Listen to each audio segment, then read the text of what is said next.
Dia hanyalah orang kecil di geng, tapi berani hadir di pertemuan geng. Lebih mengejutkan, bos geng pun menghormatinya. Jangan lihat dia sekarang sombong. Sebelum masuk geng, dia juga hanya siswa SMA biasa. Menjelang kelulusan, dia memukul kepala ketua geng sekolah dengan batu, membuat teman sekelasnya terkejut. Padahal, dia dikenal sebagai anak baik di sekolah. Beberapa hari sebelumnya, adik perempuannya tak sengaja memotret ketua geng saat mencuri pakaian dalam siswi, sehingga adiknya terus diincar. Tak terima, dia pun membela adiknya.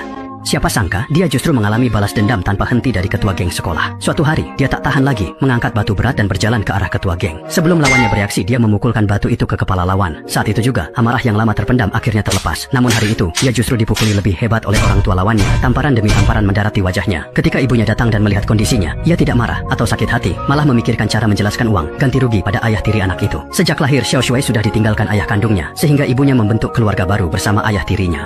Namun, kebahagiaan yang ia nantikan tak kunjung datang. Justru yang ia dapatkan masa kecil yang tragis. Ayah tirinya pemabuk. Setiap kali mabuk, ia memukulinya habis-habisan. Tubuhnya selalu dipenuhi memar. Ibunya demi menyenangkan suami barunya, rela mengorbankan anaknya demi keinginan pribadinya. Jika tak tahan, ia menutup telinga pura-pura tak mendengar. Hanya putri ayah tirinya yang membantunya saat ia tak sanggup bertahan. Lama-kelamaan, mereka jadi orang terdekat di keluarga baru ini. Namun kali ini, setelah ia memukul kepala ketua geng sekolah, orang tua lawannya menuntut ganti rugi sangat besar.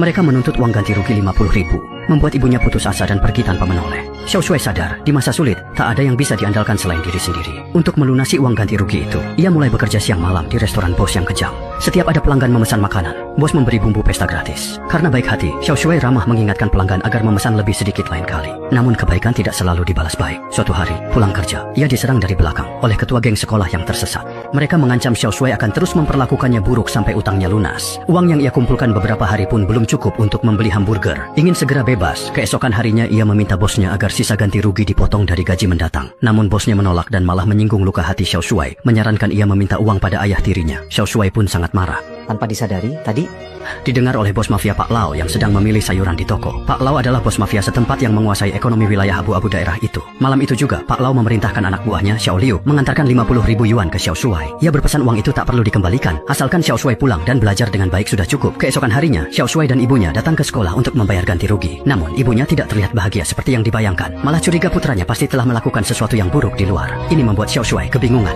Namun, hal tak terduga masih menantinya. Malam itu, ayah tirinya datang membawa tongkat baseball baru. Penguasa sekolah yang menelepon dan mempermalukan ayah tirinya. Ayah tiri merasa harga dirinya diinjak, tapi ia tidak tahu Xiao Shui berkelahi demi putrinya. Saat itu, Xiao Shui sadar malam ini ia pasti akan dipukuli lagi. Ia bangkit, berusaha lari keluar, tapi tetap terkena pukulan tongkat ayah tirinya. Wajahnya terbenam di ranting pohon di pot bunga balkon. Setelah itu, ia bersumpah akan berusaha keras mencari uang dan melarikan diri dari rumah yang seperti mimpi buruk. Namun, yang tak ia sangka, keesokan harinya bosnya memecatnya karena luka di wajahnya, dengan alasan takut menakuti pelanggan. Tanpa disadari, tindakan bosnya justru membawa Xiao Shui ke puncak hidupnya. Saat itu, Xiao Shui yang hanya ingin mencari uang, mendatangi Lao Pu. Anehnya, setelah mendengar maksud kedatangan Xiao Shui, Lao Pu langsung mengusirnya. Namun Xiao Shui tidak mundur, malah menarik kursi dan duduk. Saat itu, Lao Pu melihat luka di wajah Xiao Shui dan langsung paham Xiao Shui bernasib malang seperti dirinya. Sejak pertama bertemu di restoran, Lao Pu tahu apa yang dialami Xiao Shui karena ia pernah mengalaminya. Ia tidak setuju Xiao Shui bergabung karena tidak ingin Xiao Shui menempuh jalan yang sama. Namun, sekarang jalan ini harus ditempuh, suka atau tidak. Pada hari pertama bersama Lao Pu, ia memasak ikan untuk Xiao Shui dan memberitahunya dunia hitam penuh bahaya. Karena sudah memilih jalan ini, seberat apapun harus dijalani dengan tegar. jangan biarkan kesepian bikin lupa komisi, bro. Hari kedua Xiao Shui bergabung, Xiao Liu, anak buah Lao Pu, memintanya mengambil mobil tanpa kunci. Hanya dengan belajar mencuri dan melakukan hal licik, seseorang bisa bertahan hidup. Menjual sepeda motor bekas adalah sumber utama pendapatan kelompok. Pada hari ketiga, Xiao Liu membawanya menjalankan tugas. Target mereka kali ini adalah mobil pengantar milik bos kejam. Mereka menghancurkan kamera di pintu. Lalu Xiao Shui memodifikasi sepeda motor. Saat praktik pertama, dia sangat gugup. Bagaimanapun motor itu gagal dinyalakan dan mereka hampir ketahuan. Xiao Shui terpaksa mendorong motor itu untuk melarikan diri. Misi pertamanya bisa dibilang berhasil. Keesokan harinya, sepeda motor yang tidak lolos seleksi dibuang. Yang lolos dicat ulang dan dipasangi plat nomor baru. Dengan motor-motor baru ini, mereka menjualnya dengan cara baru. Namun, keuntungan penjualan ini sangat kecil, seperti setetes air di lautan. Karena itu, mereka menjual motor-motor itu dengan cicilan ke pemilik baru. Tapi bunganya pakai skema rentenir. Akhirnya dengan bunga berbunga, mereka mengendalikan pembeli untuk mendapat keuntungan lebih besar. Seperti diduga, bos kejam itu jadi pelanggan pertama Xiao Shui di bisnis ini. Namun, karena ini pengalaman pertama, dia masih belum berpengalaman.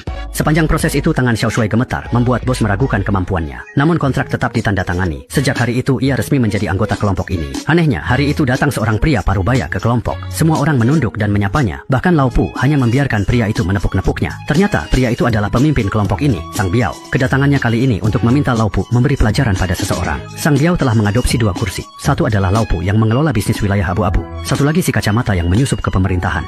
Selama periode ini, Kacamata mengikuti pemilihan anggota parlemen. Jika dia terpilih, posisi kelompok mereka akan naik. Namun, saat itu muncul lawan tangguh. Sang Biao memerintahkan agar lawan itu disingkirkan dengan cara apapun. Saat semua memikirkan strategi, Xiao Shuai mendapat ide, memotret foto aneh untuk mengancam lawan agar mundur dari pemilihan. Mereka mencari paman kaki pincang, orang yang paling banyak berutang pada mereka. Dengan syarat menurunkan bunga utangnya, mereka memintanya untuk menyamar sebagai sopir taksi dan menjemput kandidat yang tidak pernah naik transportasi umum. Agar misi berjalan lancar, mereka menyembunyikan Xiao Shuai di bagasi mobil. Namun, yang tak terduga adalah paman kaki pincang justru berbalik arah di tengah jalan. Dia menceritakan bagaimana dia ditekan geng, anaknya dipukuli hingga dirawat di rumah sakit, dan lainnya. Dia juga memberitahu kandidat bahwa hari ini mereka berencana mencelakainya. Saat percakapan, Xiao Shuai yang bersembunyi di bagasi mendengar semuanya. Karena sangat bersimpati pada paman itu, dia mematikan ponselnya. Ketika paman itu berhenti dan membiarkan kandidat pergi, Xiao Shuai keluar dari bagasi mengambil on yang sudah disiapkan, lalu memakai seluruh tenaganya untuk mengendalikan kandidat. Setelah itu dia menuangkan on ke mulut lawannya. Khawatir paman itu ketahuan, dia menyuruhnya segera hapus air mata dan kendalikan emosi. Xiao Shuai memberitahu Pak Park bahwa kandidat itu sudah tahu rencana mereka, jadi dia harus bertindak begitu. Mereka berhasil mengambil foto tidak senonoh dari kandidat itu. Dengan foto-foto ini, mengancamnya mundur dari pencalonan jadi tak terhindarkan. Sementara itu Pak Park menepati janji, memberi potongan bunga dan uang tambahan ke paman itu. Namun saat hendak pergi, paman itu dihadang Xiao Liu. 1 sen bisa membuat pahlawan tak berdaya, geng bisa berbuat semaunya. Paman itu hancur, merobek uang itu hingga berkeping. Saat itu, pria tua itu marah, memecahkan gelas dengan 1 tangan, lalu masalah selesai. Di sampingnya, Xiao Shuai tersentuh. Ia sadar dirinya memang tidak cocok di dunia geng. Keesokan pagi, Xiao Shuai langsung mencari Pak Park.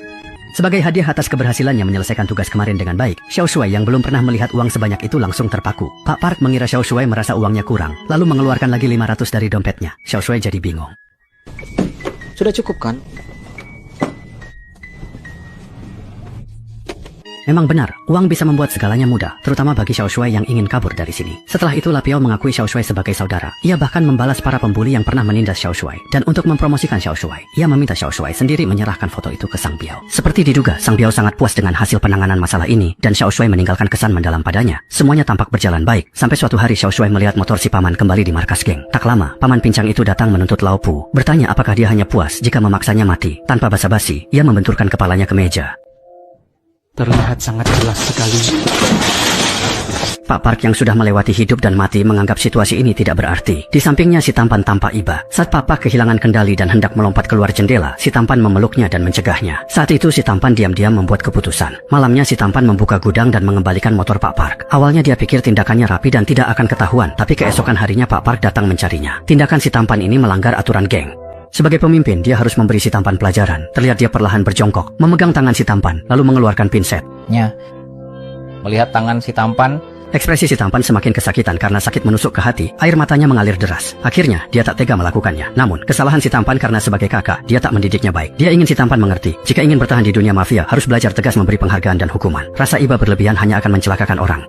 Dia menggunakan tang untuk menjepit jarinya sendiri, menahan sakit luar biasa, lalu mencabut kukunya. Pak Park memperingatkan, jika terulang, lengannya akan diputus. Ia diberi 2 pilihan, keluar dari geng dan kembali ke rumah yang penuh kekerasan, atau berjuang sendiri demi hidup lebih baik. Semua tergantung dirinya. Saat itu, Pak Park menegaskan, bertahan di dunia mafia harus membuang sifat lembek, menjadi kejam, dan tanpa ampun adalah syarat utama. Keesokan harinya, di depan paman kaki pincang, dia merebut kembali motornya, dan menghadapi bos licik yang menolak membayar. Dia mengancam memotong jarinya dengan tang. Setelah beberapa hari tak bertemu, perubahan si tampan membuat bosnya terkejut, dan si tampan makin jauh di jalan kejam. Saat pesta, di depan Sang Biao dan Lao Piao, dia berani pertama mengambil sumpit, membuat para senior di sampingnya merasa kalah dan kagum. Hari ini, saat kalian makan lebih sedikit, itu milikmu.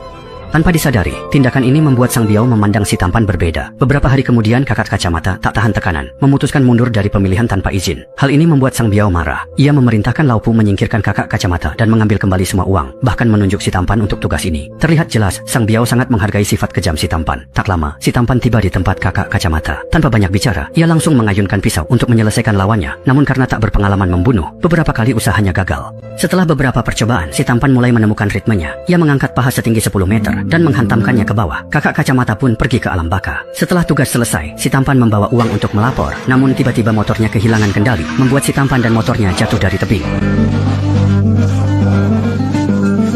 Yang lebih mengerikan, sebagian besar uang di kantong juga terbawa arus sungai. Bahkan motornya sudah dirusak seseorang. Apakah ini ulah bos yang ingin mencelakainya? Saat itu, si tampan sangat ketakutan. Apapun yang terjadi hari ini sudah cukup untuk membunuhnya.